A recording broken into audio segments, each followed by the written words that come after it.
시편 23편 6절까지입니다. 길지 않는 우리 한 편의 다윗의 시입니다.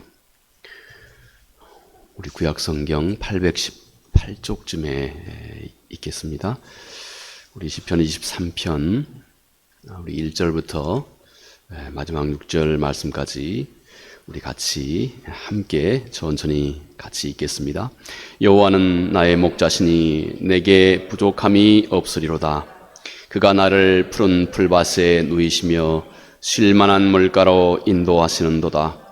내 영혼을 소생시키시고 자기 이름을 위하여 의의 길로 인도하시는도다. 내가 사망의 음침한 골짜기로 다닐지라도 해를 두려워하지 않을 것은 주께서 나와 함께 하심이라. 주의 지팡이와 막대기가 나를 안위하시나이다. 주께서 내 원수의 목전에서 내게 상을 차려주시고 기름을 내 머리에 부으셨으니 내 잔이 넘치나이다. 내 평생의 선하심과 인자하심이 반드시 나를 따르리니 내가 여호와의 집에 영원히 살리로다. 아멘. 우리 그리스도인이라면 아마 가장 익숙한 시편 중에 한 편이 아닌가 하는 생각이 됩니다. 특히 우리가 힘들고 어려울 때, 우리 삶이 지치고 또 삶이 때때로는 또 낭만 가운데 있을 때 우리는 많은 경우 우리 모든 대다수의 그리스도인들이 이 시편 23편의 말씀을 다시 읊조리고 또 묵상하고 그러면서 이 하나님의 큰 은혜를 다시 회복합니다. 이 한 구절 한 구절 속에 우리를 다시 회생하고 회복시키는 능력이 이 안에 있는 것은 분명히 아주 절실할 때 우리의 믿음의 선조였던 다윗이 하나님과 정말 그 마음으로 하나님과 정말 맞닥뜨리면서 그분 앞에 고백했던 그 안에 진리와 생명이 있는 고백이었기 때문에, 그리고 그 안에서 하나님의 역사하심이 그 순간에 강력하게 있었기 때문에 수없이 많은 시간이 흘러간 오늘날에도 이 하나님의 말씀이 많은 사람들에게 똑같은 힘과 감동과 능력을 우리에게 주고 있음이 분명합니다. 자, 오늘 이 메시지, 지난주에 제가 문득 이 시편 23편 말씀을 조용히 혼자 그렇게 묵상을 해봤습니다. 그래서 우리 주일날 함께 우리 성도님들과 더불어서 함께 나눴으면 좋겠다는 생각이 문득 들었습니다. 그래서 그냥 그렇게 본문의 말씀을 정하고 이 말씀과 더불어서 우리가 편하게 하나님의 메시지를 우리가 함께 듣는 시간 되었으면 합니다. 여호와는 나의 목자시다. 이 다윗의 고백입니다. 아마 다윗은 오랜 이 목동의 삶, 때때로는 지치고 힘들고 어렵고, 그리고 그의 어떤 그 인생의 무게가 늘 깊게 들리워지고 있고, 또 그 안에서 자기 자신의 부족함과 한계를 늘 그가 느낄 때, 그 자리에 광야 중심에 그가 홀로 앉아서 그 자신의 인생을 돌아보고, 그리고 그 인생과 더불어서 전능하신 하나님의 손길과 하나님의 살아계심을 그가 그 마음으로 묵상할 때, 이제 그의 마음속에 우러러 나온 고백이 바로 이 고백일 것입니다. 여호와가 나의 목자시다. 근데 이 비슷한 고백이 일찍이 선지자 이사야의 고백 속에서도 등장을 합니다. 이사야 40장 10절 11절 말씀에 선지자 이사야가 이렇게 고백을 합니다. 보라, 주 여호와께서 장차 강한 자로 임하실 것이요 친히 그의 팔로 다스릴 것이라. 보라, 상급이 그에게 있고 보응이 그 앞에 있으며 그는 목자같이 양떼를 먹이시며 어린 양을 그의 팔로 모아 품에 안으시며 젖먹이는 암컷들을 온순히 인도하시리로다. 일찍이 선지자 이사야의 마음 중심에서도 그가 전능하신 하나님이 이스라엘, 곧 우리를 어떻게 지키고 인도하시는지에 대해서 그가 묵상하면서 그가 여기 알고 또 고백하는 하나님에 대한 이미지, 먼저 하나님은 강한 자로 이스라엘을 지키시고 하나님은 강하신 분으로 또 강하신 능력으로 이스라엘과 우리를 지키신다 하는 고백입니다. 그는 친히 그 팔로 이스라엘을 안을 것이고 또 이런 하나님의 섭리를 방해하는 그 어떤 무리도 결코 용납하지 않으시는 그 힘있는 보응으로 이스라엘을 지키신다 하는 것입니다. 또 그의 또 하나의 고백은 그는 목자와 같이 양떼를 먹이시고 그리고 어린 양을 그의 팔로 모아서 품에 안으시는 그토록 따뜻하고 온유한 또 그 목자의 손길로 하나님께서 이스라엘을 지키신다. 그래서 짧은 말로 상급과 보응, 아주 공평한 상급과 그리고 이 보응, 이런 양면이 결국 이사야가 고백하고 있는 이스라엘을 지키시는 선한 목자, 전능하신 하나님의 진면목이라 할 수 있습니다. 하나님은 나의 아버지가 되시고 그리고 나는 그의 자녀가 된다 하는 것이 일찍이 성경 제일 처음부터, 성경 제일 처음 창세기에서부터 하나님께서 우리와 이스라엘과 그리고 오늘 우리와 맺으신 하나님의 약속, 곧 하나님의 언약입니다. 하나님은 우리의 아버지로서 그의 자녀를 지키고 보호하시고 인도하시는 이 일에 대해서 늘 어김없고 실수도 없고 그리고 실패함도 없이 하나님은 지극히 충실하게 이 일을 잘 감당해 내신다. 행여 하나님 아버지와 그리고 그의 자녀된 우리와의 이 사이, 이 관계를 행여 누가 그 어떤 자라 할지라도 이것을 방해하는 무리가 있다면 하나님은 절대 용납하지 않으시는 그 하나님의 신실하심으로 하나님은 우리의 아버지로서의 역할을 잘 감당하신다.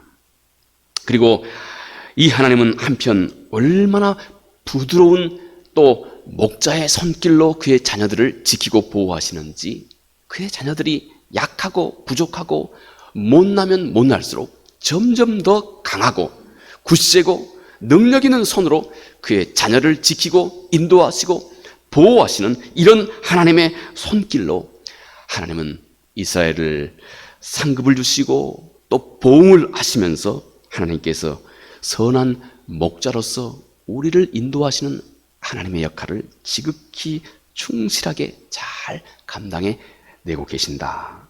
한편으로는 강하고 굳세게, 그리고 다른 한편으로는 지극히 부드럽게 말입니다. 다윗은 바로 이분을 그의 선한 목자라고 그렇게 다윗이 고백을 하고 있습니다. 결국 그의 인도하심은 나에게 아무것도 부족함이 없는 손길이다. 모르겠습니다. 우리가 살아가는 데 있어서 우리의 평생 우리가 하나님을 아는 알에 대해서는 늘 부족함이 많이 있습니다. 우리의 바람이 많기 때문에 또 거기에 우리의 인간적인 욕망과 우리의 욕구도 많이 있기 때문에 늘 우리 삶 속에 부족함이 많이 있는 것 같습니다. 그러나 돌아보아 하나님은 결코 부족함이 없는 그분의 채우심과 그분의 은혜로 우리의 삶을 이끌어 가신다 하는 것입니다. 먼 훗날에 우리는 이런 믿음을 하나님 앞에서 온전하게 회복할 수가 있게 될 것입니다. 자, 그럼 여기 그분의 참으로 은혜롭고 동시에 강력한 그분의 인도하심이 무엇인지 다윗은 이렇게 또 고백합니다. 그가 나를 푸른 풀밭과 쉴만한 물가로 인도하신다. 자, 그런데 오늘 우리가 이 다윗의 시편을 바라보고 있는 오늘 우리에게 있어서는 지금 이 다윗이 이렇게 고백하고 있는 이 구절에 대해서는 약간의 오해의 소지가 없잖아 많은 부분이기도 합니다. 우리는 이렇게 생각하죠. 푸른 풀밭 그러면 꼭 대관령의 그 푸른 초원 같이 말이죠. 우리 컴퓨터의 첫 마이크로소프트 첫 컴퓨터의 우리 첫 바탕 화면에 보면 푸른 그 초원 있지 않습니까? 정말 푸른 초원. 우리가 혹시 이렇게 생각하기 쉽죠. 또 이 쉴만한 물가도 넓고 깊은 강. 그래서 잔잔히 흐르고 있는 아주 넓고 깊은 이런 강물, 이런 것을 우리가 먼저 떠올리기도 할 것입니다. 그러나 사실 오늘 시편, 오늘 이 고백을 하고 있는 다윗에게 있어서 푸른 풀밭과 잔잔한 물가, 이것은 우리가 지금 생각하고 있는 그런 모습과는 사뭇 많은 차이가 있습니다. 푸른 초장은 여러분 오히려 광야에 바짝 마른 땅에서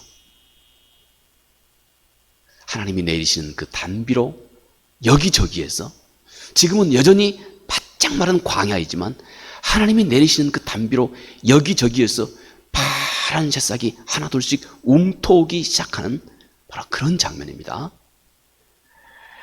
그런 모습입니다. 아직도 그 황량함이 남아있는데 놀랍게 그 황량함과는 전혀 다른 새로운 풀들이 그 안에서 여기저기 솟아나기 시작하는 그런 장소, 바로 이곳입니다. 또 쉴만한 물가, 이것은 광야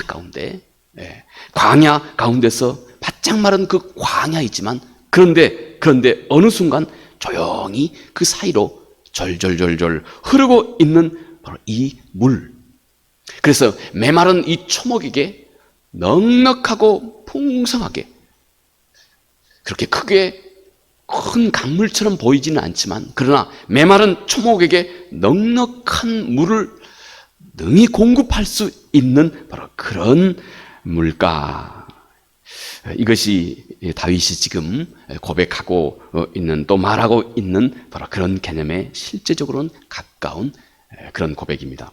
여러분, 바로 마치 우리 인생의, 우리 삶의 실체가 마치 그와 같기 때문에 그렇습니다.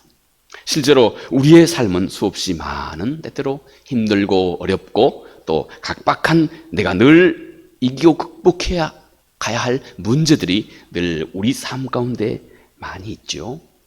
이게 우리 실제적인 우리의 삶의 모습입니다. 우리의 삶의 모습은 일면 메마름이 있고 일면 곤고함이 있습니다. 마치 그 광야와 같이 말입니다.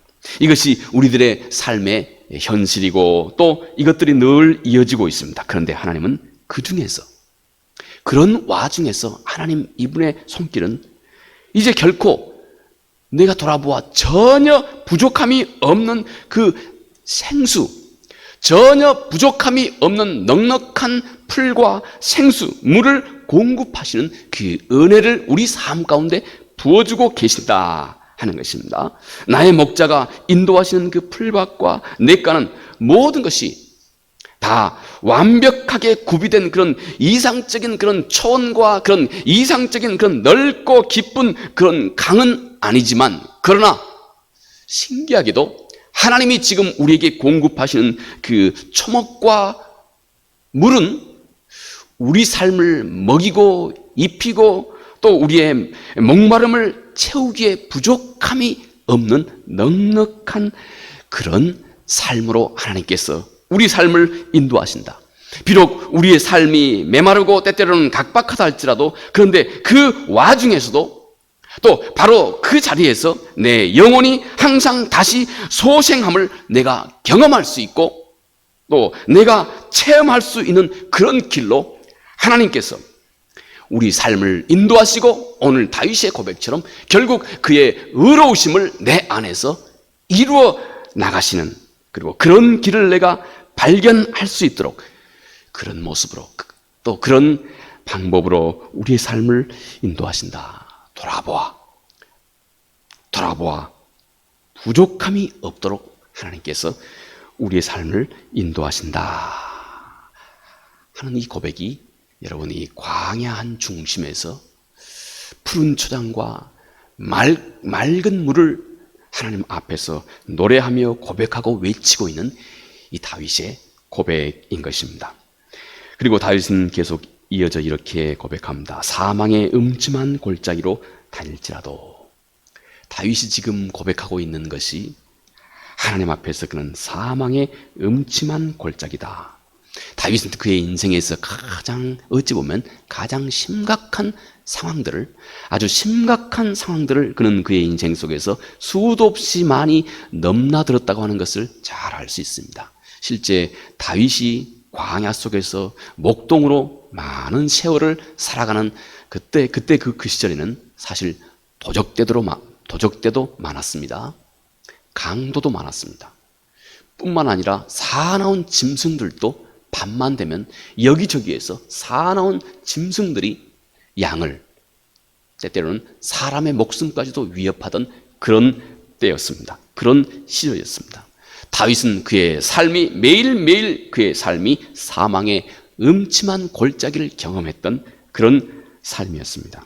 여러분, 하나님은 때때로 우리의 삶을 마치 사망과 같이 어둡고 우울하고 절망적인 상황을 하나님께서 때때로 우리 삶 속에 경험하게 합니다. 내가 여기서 자칫 잘못하면 내 인생이 완전히 망가지겠구나 하는 위기를 경험하는 시간들 말입니다.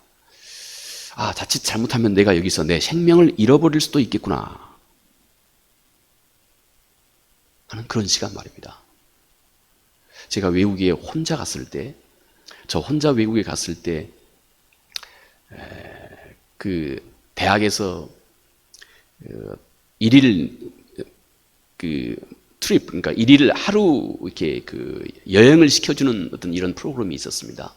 근데 그때 제가 하루 그 대학에서 제공하는 그 버스에 딱 올라탔는데 제가 너무 컨디션이 안 좋았습니다. 그런데 그 의자에 내가 털썩 앉는데 내가 자칫 이러다가 죽을 수도 있겠구나. 참 제가 너무 밑도 끝도 없는 이 얘기를 여러분에게 드렸습니다만 그런 위기를 제가 경험한 적이 있습니다. 상당히 캄캄했었습니다. 그래서 당장 저는 그 자리에 앉아서 하나님을 불렀습니다. 당장 그 자리에 내가 부를 수 있고 의지할 수 있는 분은 하나님밖에 없었습니다. 그런데 여러분, 언젠가는 우리가 한 사람도 예외가 없이 이 사망의 자리에, 아주 음침한 사망의 자리, 많은 경우 혹시 여러분도 경험하셨는지 모르겠습니다만은 많은 경우 그 의사 선생님들이 그런 말씀을 하시대요. 한 사람이 힘들고 어려운 예를 들어서 아주 독한, 거의 마치 암과 같이 이 독한 회생이 어려운 그런 질병을 어떤 그런 병원에서의 그런 진단을 받게 되면 그때부터 그 사람은 매일매일 자는 잠자리에 늘 그의 마음속에 생겨나는 그 잠자리에서 경험하는 꿈. 아주 많은 경우 그 꿈 속에서 절망하고 낙심하고 두려움에 사로잡히는 그런 꿈을 많이 꾼다고 그럽니다. 이 의사 선생님들이 그럽니다. 이게 여러분 우리 인간의 모습입니다. 우리 인간의 모습입니다. 우리는 언젠가 이 강력한 사망의 이 힘에 맞닥뜨리게 될 것입니다. 여러분, 그 자리에서 다윗은 내가 이렇게 여기서 행여 생명이 내 삶이 끝날 수도 있겠구나 하는 이 사망의 음침한 자리, 두려움이 그의 모든 마음을 엄습하고 있는 바로 그때 하나님은 먼저 나를 스스로 온전하게 보게 하십니다. 내 신앙의 진면목을 보게 하십니다. 내가 어떤 사람인지, 내가 그 순간에 무엇을 찾고 있는지, 내가 그 순간에 정말로 하나님을 찾고, 그리고 그 위기 속에서 딱 하나님 그분 때문에 다른 것 다 필요 없고 오직 하나님 이 한 분 때문에 그 위기 속에서 다시 하나님 그분으로 인해서만 내가 다시 새 힘과 용기를 다시 회복하는 살아있는 믿음이 내 안에 있는 것인지, 미리미리 하나님께서 우리 삶 속에 그런 은혜를 먼저 우리에게 주십니다. 바로 이런 자리에서 하나님은 우리 자신의 신앙의 진면목을 내가 먼저 스스로 볼 수 있도록 그렇게 우리를 이끌어 주신다 하는 것입니다. 그리고 그 자리에서 또 하나님은 하나님 자신의 인도하심의 그 손길을 하나님이 친히 이제 내가 진짜로 경험하게 해 가십니다. 어떤 상황에서도 전혀 주저하지 않고 멈추지도 않으신 그 하나님의 손길을 내가 그 자리에서 진짜로 경험하도록 해 가신다는 것입니다. 여러분, 이 구절, 사망의 음침한 골짜기, the shadow of death라고 하는 이렇게 표현된 말입니다. 사망의 음침한 골짜기. 여기서 지금 성경이 표현하고 있는 건 사망의 그림자가 드리워지고 있는 골짜기라고 하는 말입니다. 여러분, 우리가 서양에 해가 저기 해가 비춰올 때, 아마 여러분들 혹시 시골에서 살아오신 경험이 있으신 분들은 아마 잘 아시리라고 생각합니다. 해가 저기에서 이제 지기 시작합니다. 근데 저 앞에 있는 작은 나무 한 그루, 해가 저기 멀리서 지기 시작하는데 내가 해를 바라보고 있는 내 앞에 저기 있는 나무, 좀 굵직하지만 이 나무 한 그루의 그림자가 얼마나 크게 두려웁니까? 그림자가 길고 넓게, 이파리가 있는 그 부분은 아주 넓게 우리 집을, 내가 지금 서 있는 이곳을 다 충분히 덮어버릴 수 있을 정도의 그림자로 덮고 있죠.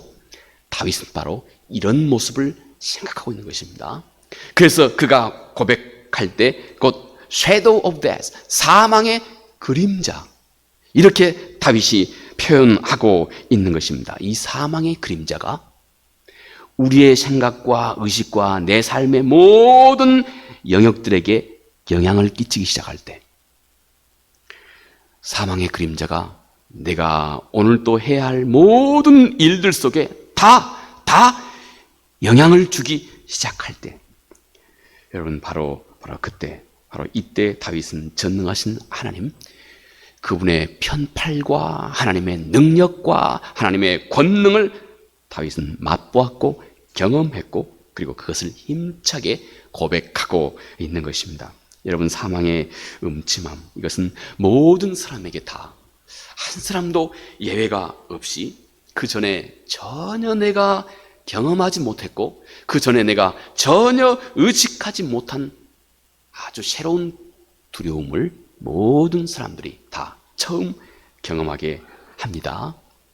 모든 인간은 그래서 히브리서 2장 15절에 히브리서 저자가 말하기를 세상의 모든 사람들은 하나님이 그 안에 살아있지 않는 세상의 모든 사람들은 다 평생에 이 사망의 올무에 매여서 종노릇하다가 인생을 마감한다, 이렇게 말하고 있습니다. 여러분, 바로 이 시간을 바르게, 이 음침한 골짜기를 여러분, 내가 바르게 다룰 수 있는 산 믿음이 우리 모두에게 꼭 필요하다는 것입니다. 하나님은 그래서 넉넉하게 우리 삶 속에 그것을 내가 원하지 않아도 하나님은 내 삶 속에 크고 작은 많은 위기들을 이기고 극복하고, 이기고 만나고 또 이기고 극복하고, 만나고 이기고 만나고 이기고 해가는 이 과정을 통해서 하나님은 바로 이 작은 그림자에서부터 우리 삶이 늘 이기고 극복하고 이기고 극복하는 이런 훈련을 하나님께서 우리 안에 해주고 계시는 것입니다. 자, 그가 이 사망의 음침한 골짜기에서라도 이제 나는 그 어떤 해도 두려워하지 않을 것이다, 이것이 여러분 이제 우리 성도의 고백이어야 합니다. 우리 모두의 고백이어야 합니다. 우리는 이미 이제 좀 어렴풋이라도 우리는 반드시 이 고백을 할 수 있어야 합니다. 전능하신 하나님 때문에 나는 그 어떤 해도 두려워하지 않겠다 하는 이 마음 속에, 우리 마음 내면에서부터 흘러넘치는 이 고백입니다. 성경은 이 점에 대해서 참 역설적인 진리를 우리에게 전합니다. 어떻게 해서 다윗에게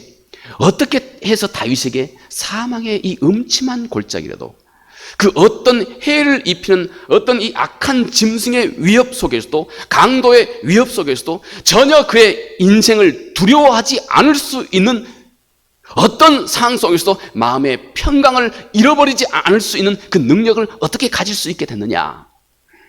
여러분, 우리가 지난주에 우리가 신명기의 말씀을 함께 살펴보았죠. 신명기 7장 21절 말씀입니다. 너는 그들을 두려워하지 말라. 그들을 두려워하지 말라. 그런데 그들을 두려워하지 않을 수 있는 능력이 어디서 나오는지 이렇게 얘기합니다. 너희의 하나님 여호와 곧 크고 두려우신 하나님이 너희 중에 계심이라. 여러분, 우리가 어떻게 우리 인생의 그 막연함도, 또 때때로는 찾아오는 우리 삶의 위기 속에서 두려워지고 근심과 걱정과 우울함에 늘 우리를 빠뜨릴 수 있는 그 삶의 적잖은 풍랑 속에서도 우리가 전혀 그 어떤 것도 두려워하지 않을 수 있는 그 힘이 어디서 나오느냐?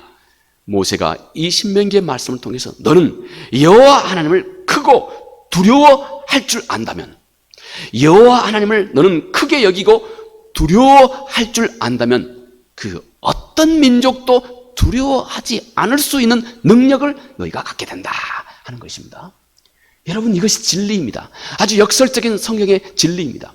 우리는 수없이 많이 우리 삶 속에서, 우리 의식 속에서 우리 모두가 다 우리 삶에 다가오는 그 두려움이 얼마나 많은지 모릅니다. 모든 사람이 다 그렇습니다. 단지 안 그런 척만 혹은 때로는 잊어버리고만 살 뿐입니다. 우리는 정작 우리 삶 속에서 수없이 많은 크고 작은 두려움과 불확실함이 늘 우리 삶에 점철되어 있습니다. 그러나 여러분, 우리가 우리 삶 속에서 절대 그 어떤 것도 두려워하지 않을 수 있는 그 능력은 어디서 오느냐? 역설적이게 내가 하나님을 크게 여길 줄 알고 하나님만을 두려워할 때 하나님 외에는 아무것도 두려워하지 않을 수 있는 능력을 갖게 된다 하는 것입니다. 여러분, 이 진리는 늘 우리가 우리 스스로를 또 체크해 보아야 하고 우리 스스로를 테스트해 보아야 할 그런 신앙의 주제이기도 합니다. 내가 막연하게 많은 것을 두려워하고 있다면 여러분, 우리는 하나님을 두려워하지 않고 있다고 하는 증거입니다. 그러나 우리가 하나님만을 늘 기억하고 하나님을 두려워할 줄 아는 사람은 늘 그의 생각이 하나님께 집중되어 있습니다.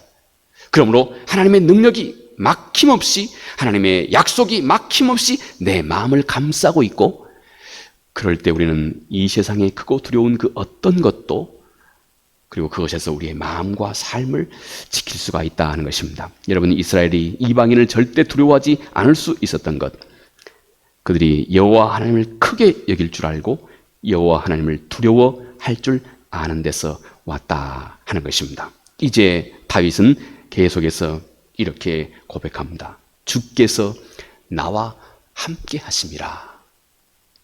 여러분, 이것은 성경이 전하고 있는 모든 성경의 내용들을, 성경이 전하고 있는 모든 믿음의 내용, 곧 진리를 요약한 한마디 우리의 믿음의 고백이라고도 할 수 있습니다.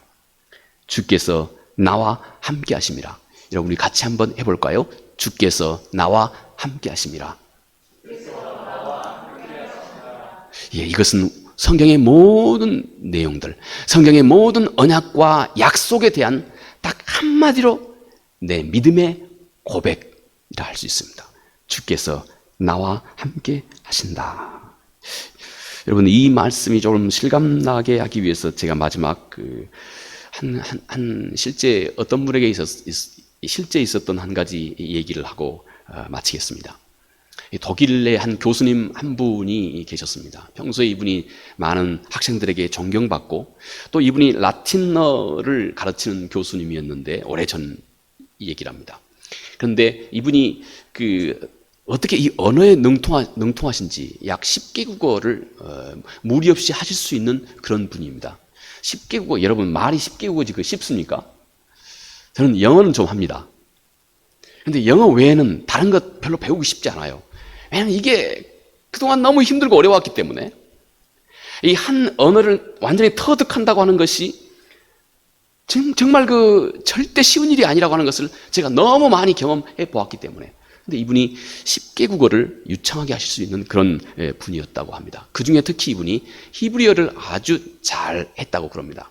그런데 이분이 왜 어떻게 이 히브리어를 능통하게 됐는지에 대한 실제 이분의 경험의 이야기입니다.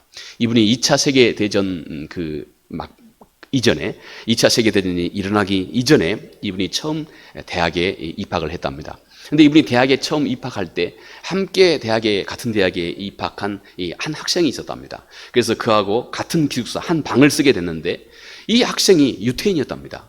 유태인 학생이었던 겁니다. 근데 이 학생이 평소에 늘 공부하다가 피곤하고 또 열심히 또 공부하다가 또 피곤하고 지치고 할 때쯤 되면 늘 혼자 중얼중얼 하고 있는 게 늘 있었답니다. 그 언어가 하도 참 신기하기도 하고 또 혼자 늘 지치고 피곤할 때쯤 되면 늘 혼자 똑같은 내용을 중얼중얼 하고 있고 그 말이 너무 신기해서 도대체 그게 무슨 말이냐 하고 이 독일 이제 그 교수님이 이제 젊었을 적에 말이죠. 이분이 그 유태인 젊은 같은 동년배에 있던 이 유태인 이 친구에게 물었습니다. 도대체 그게 무슨 말이냐? 그가 말하기를 이것이 시편 23편의 히브리어 시편 23편의 그 말씀이었답니다. 하도 이게 그 아름답기도 하고 신기하기도 해서 이제 이 친구에게, 유대인 친구에게 이 시편 23편의 히브리어 전체를 배운 겁니다. 그래서 이제 같이 유창하게 이 시편 23편을 다 함께 외울 수 있는 수준이 된 것입니다. 그래서 역시 둘이 같이 함께 늘 이제 공부하다가 힘들고 피곤할 때쯤 되면 항상 둘이 같이 이렇게 유창하게 같이 이 시편 23편을 함께 읊조리고 늘 그렇게 위로를 받고 힘을 얻었다고 합니다. 그런데 그 후에 곧 2차 세계대전이 일어나게 된 겁니다. 나치가 유럽을 점점 지배해 가기 시작하고, 그래서 나치가 그 악명 높았던 이 유태인들을 포로 아우슈비츠 거기에 참 많이 있었죠. 뭐 폴란드뿐만 아니라 여러 군데가 유럽에 있었다고 합니다. 근데 이곳에다가 유태인들을 다 이제 잡아간다 하는 소위 그 얘기가 퍼진 겁니다. 실제적으로 이제 그런 일이 벌어지게 된 겁니다. 그러자 이 유태인 학생이 어느 날 이 학교를 그만두게 되었습니다. 그래서 학교를 그만두고 이제 몰래 그 나치를 피해서 몰래 이제 은둔했던 겁니다. 어느 곳에 이제 몰래 몸을 숨겼던 것이죠. 그런데 어느 날 이 친구에게 연락이 온 것입니다. 내가 잡혔다. 그리고 내가 지금 포로 수용소로 잡혀가게 된다. 이 아우슈비츠로 잡혀가게 되었다. 이 친구가 그렇게 이 선생님의 교수님에게 알려줬습니다. 그래서 이 교수님이 마지막 그 친구가 가기 전에 얼굴이라도 한번 볼 그런 계획으로, 그런 그 마음으로 이 친구가 잡혀간 곳에 달려갔습니다. 친구가 차에 실려서 이제 또 꺼적대기로 딱 덮여져 있는 이 차에 실려서 그렇게 친구가 차에 이제 잡혀갑니다. 그런데 바로 가고 있는 이 차를 보면서 이 친구의 이름을 힘차게 부릅니다. 그러자 이 차에 이 덮여 있는 베일이 열리고, 그리고 이 친구, 자기 유태인 친구가 얼굴을 거기에서 내밉니다.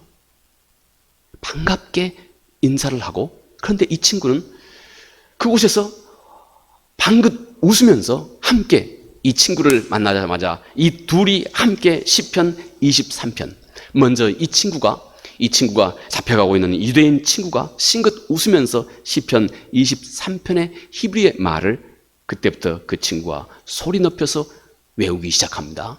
여호와는 나의 목자시니 내가 부족함이 없으리로다. 그가 나를 푸른 초장에 누이시며 쉴 만한 물가로 인도하신도다. 이 친구의 그 위기 속에서 밝게 웃으면서 이 시편 23편을 읊조리고 있는 이 친구를 보면서 또 달려갔던 이 교수님도, 젊었을 적 말이죠, 이 교수님도 함께 시편 23편의 내용을 함께 히브리어로 힘차게 외우기 시작합니다. 내 영혼을 소생시키시고 자기 이름을 위하여 의의 길로 인도하시는도다. 내가 사망의 음침한 골짜기로 다닐지라도 해를 두려워하지 않을 것은 주께서 나와 함께 하심이라 하고 둘이 같이 히브리어로 함께 외우기 시작합니다. 어느새 차가 모퉁이를 돌아서 사라졌고, 이것이 바로 이 유대인 젊은이 좋은 친구의 마지막 모습이었습니다. 시간이 흘러서 독일이 점점 이 폐색이 짙어가게 되었습니다. 그러자 이 젊은 독일 사람이었던 이 교수도 이 나치에 강제로 나치 군대 강제로 끌려가게 되었습니다. 그도 역시 전쟁에서 나치를 위해서 전쟁에서 싸우게 됐습니다. 그러다가 어느 한날 전장에서 그는 연합군에게 포로로 잡히게 됐습니다. 어찌된 영문인지 당시 연합군의 포로로 잡혀간 이들은 모두가 다 총살을 당하는, 이런 총살장으로 끌려가는 그런 대열이었습니다. 여러 많은 젊은 독일 병사들과 함께 죽음의 대열에 끼어서 모든 사람들이 공포에 떨고 있는 바로 그런 시간이었습니다. 그때 이 교수님의 머릿속에 갑자기 오래전에 가스실로 잡혀가면서도 얼굴에 미소를 잃지 않고 시편 23편의 이 내용을 읊조렸던 이 유대인 친구가 떠오르게 됐습니다. 긴 지친 이 포로 행렬 속에서 그래 나도 어차피 죽을 것 마치 내 친구와 같이 이 죽음의 길을 웃으면서 떠난 이 친구와 같이 나도 담담하게 죽음을 맞이해야 되겠다 하고 이분이 그렇게 마음을 먹었습니다. 그렇게 가던 중에 이제 사형장에 도착을 하게 되었고 한 사람씩 옆에 있는 독일 젊은 병사들이 사형장에서 한 사람씩 총알에 쓰러지게 됩니다. 결국 이 교수님, 이분의 차례가 되었습니다. 이때 이분이 형 집행관에게 내가 하나 내 마음에 소원이 있다 이렇게 말합니다. 그게 무엇인지 말해보라고 다행히 이 집행관이 기회를 주었습니다. 그때 이 사람이 자기의 사랑하는 옛 친구가 죽음의 길을 떠나면서도 그토록 환한 얼굴로 힘차게 읊조렸던 이 시편 23편을 자신도 이제 하나님 앞에서 유창한 히브리어로 그가 시편 23편을 하나님 앞에 그리고 많은 사람들 앞에 고백하기 시작합니다. 아도나이 로이 로 엑살 여호와는 나의 목자이시니 내가 부족함이 없으려다. 그가 나를 푸른 초장에 누이시며 쉴만한 물가로 인도하시는도다. 이 시편 23편을 읊조리기 시작하자 그의 마음속에 온몸에 힘이 생겨나기 시작했습니다. 용기가 그 안에서 생겨나기 시작했습니다. 마음은 한없이 그 마음 중심은 평안했습니다. 자신을 겨눈 이 천구 앞에서 자기도 모르게 그는 그때부터 더 크게 목소리를 높여서 계속해서 시편 23편을 힘차게 읊조리기 시작합니다. 내 영혼을 소생시키시고 자기 이름을 위하여 의의 길로 인도하시는도다. 내가 사망의 음침한 골짜기로 다닐지라도 해를 두려워하지 않을 것은 주께서 나와 함께 하심이라. 주의 지팡이와 막대기가 나를 안위하시나이다 하고 그 자리에서 힘차게 유창한 히브리어로 하나님 앞에 그렇게 고백을 합니다. 그런데 여러분 참 그 순간에 놀라운 일이 생겼습니다. 형장에서 이를 지켜보고 있던 한 젊은 장교가 연합군 장교가 힘차게 그 자리를 벌떡 일어선 것입니다. 앉아있던 자리를 벌떡 일어나서 그도 소리 높여서 그와 함께 시편 23편을 같이 히브리어로 읊조리기 시작합니다. 주께서 내 원수의 목전에서 내게 상을 베푸시고 기름으로 내 머리에 바르셨으니 내 잔이 넘치나이다. 나의 평생의 선하심과 인자하심이 정녕 나를 따르니 내가 여호와의 집에 영원히 거하리로다. 아멘 하고 연합군 장교가 유대인이었습니다. 이 장교는 곧바로 그 젊은 유태인, 그 젊은 독일 군인, 바로 그 교수, 지금 막 사형 집행이 되기 바로 직전에 있는, 그런데 힘차게 히브리어로 시편 23편을 고백하고 있는 바로 이 사람, 이 독일 사람을 풀어주라고 말합니다. 사형을 중지하라고 말합니다. 그리고 사형 중지의 서류에 사인을 합니다. 그리고 그가 이렇게 말합니다. 하나님의 백성은 그가 비록 악마의 제복을 입고 있다 할지라도 그는 여전히 하나님의 백성이다. 하나님의 자녀는 그가 비록 지금 어찌하여 자기 힘으로 어찌할 수 없는 그 역사의 소용돌이 속에서 수없이 많은 사람들을 무고하게 학살했던 그 나치의 독일인의 제복을, 독일인의 그 군복을 지금 입고 있다 할지라도 하나님의 백성은 영원토록 하나님의 백성이다. 지극히 불합리한 그 상황 가운데 있다 할지라도 아무리 어처구니 없는 상황 가운데 있다 할지라도 행여 우리 자신이 내가 내 자신을 받아들이기에 너무 어려운 그런 상황 가운데 행여 내가 있다 할지라도 하나님의 백성은, 한 번 하나님의 자녀는 영원히 하나님의 백성이다 하는 이 고백입니다. 하나님은 이런 초월적인 역사로 하나님은 우리를 지키고 계신다 하는 것입니다. 하나님의 백성은 지금 그가 어떤 자리에 있다 할지라도, 그가 지금 어떤 위기 가운데 있다 할지라도 여러분, 그는 여전히 하나님의 백성이다 하는 이 고백입니다. 여러분, 이 마음의 고백이 여러분의 마음 중심에 평생 떠나지 말아야 합니다. 많은 경우 우리를 가장 힘들게 하는 것은 우리 내면 속에서 나를 질책하는 소리입니다. 행여 다른 사람이 나를 질책하는 자리에서도, 그래서 내가 지금 서 있는 이 자리가 끝도 없는 그 구렁이 위에 꼭 내가, 구렁텅이 위에 내가 위태위태하게 서 있는 것 같은, 내가 내 자신의 존재를, 그리고 다른 사람이 나를